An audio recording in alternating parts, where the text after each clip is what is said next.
খাওয়ার টাইম হয়ে গেছে, মা খাবার নিয়ে বসে রয়েছে। বলো কি রান্না করেছো আজকে? আমি রান্না করেছি এই যে ভেন্ডি আলু ভাজা, আর এটা হচ্ছে লাউ ডাল, মানে মুগ ডাল দিয়ে লাউ দিয়ে রান্না করেছি এটা। আর এটা করেছি এই লাউয়ের খোসা ভর্তা। হ্যাঁ, এটা নানা রকম মশলা দিয়ে পাঁচফোড়ন, কালো জিরে আর পোস্ত বাটা আর সর্ষে বাটা, আর ওটা মিক্স করে বেটে ভেজে নিয়ে বলছি খেয়ে দেখবা, ভালোই লাগে। আর এই চিকেন করেছি হালকা করে। আর আজকে হয়েছে তো চাটনি স্পেশাল, স্পেশাল, পাঁপড় রয়েছে আর মিষ্টি। মিষ্টি রয়েছে।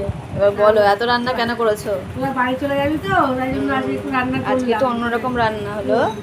আমরা আজকে চলে যাব, মানে আমরা আজকে আরশি আয়ান সবাইকে নিয়ে আজকে আমাদের আবার গন্তব্যস্থলে আমরা যাচ্ছি। তাই এত আয়োজন হয়েছে। ঠিক আছে, সামান্য করেছি, আয়োজন কিছু ঠিক আছে, হয়েছে। টাটা। টাটা।